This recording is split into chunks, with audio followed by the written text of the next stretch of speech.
Everyone, good morning. Today I am here with some extra fact which is not related to world map, and today I am just trying to describe this for my satisfaction and my clarification. But if you all will watch this video, then you can also get some knowledge from this video, and if you don't want to watch, then as you can wish.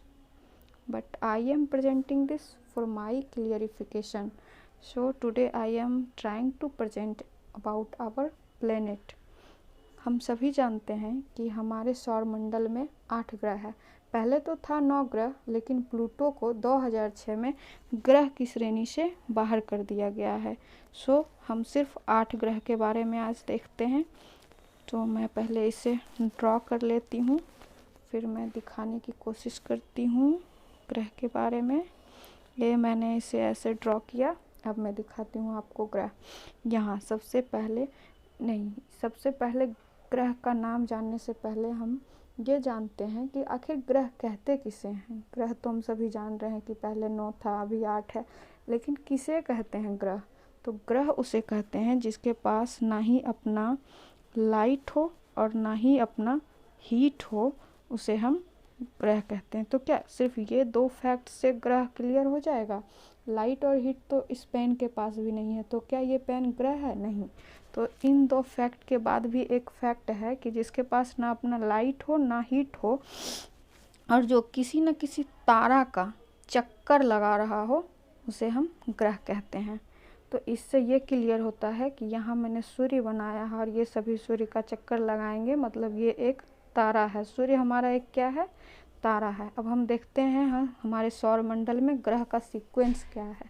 तो सबसे पहले यहाँ पे बुध ग्रह है, फिर यहाँ पे हमारा शुक्र है, यहाँ पे पृथ्वी है, फिर यहाँ पे मंगल है, और ये यहाँ पे हमारा बृहस्पति ग्रह है। आफ्टर दैट यहाँ पे शनि ग्रह है, शनि के बाद अरुण है, अरुण के बाद वरुण ग्रह है। ये मंगल ग्रह, जिसे हम लाल ग्रह भी कहते हैं, और पृथ्वी को हम नीला ग्रह कहते हैं। अब ये मैंने यहाँ पे बड़ा सा स्पेस क्यों रख रखा है?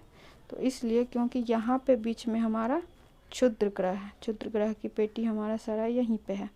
तो अब ये 4 ग्रह इधर हो गया, 4 ग्रह इधर। ये जो बुध, शुक्र, पृथ्वी और मंगल है, इसे हम आंतरिक ग्रह कहते हैं। क्यों? क्योंकि ये क्षुद्र ग्रह के इस साइड में है और ये क्षुद्र ग्रह के इस साइड में है, इसलिए बृहस्पति, शनि, अरुण और वरुण को हम बाह्य ग्रह की श्रेणी में रखते हैं और इसे आंतरिक ग्रह की श्रेणी में रखते हैं। अब इससे एक चीज़ यहाँ पे क्लियर होता है कि सबसे पास का ग्रह कौन सा है, तो वो है बुध। अब इसके बारे में बहुत सारा फैक्ट है कि शुक्र को भोर का तारा और शाम का तारा भी कहा जाता है। ये पृथ्वी से सबसे नज़दीक का ग्रह है, इसे पृथ्वी की बहन भी कहा जाता है। हमारे सौर मंडल का सबसे चमकीला ग्रह कौन सा? तो ये शुक्र है। इसे सबसे चमकीला और सबसे सुंदर ग्रह माना जाता है।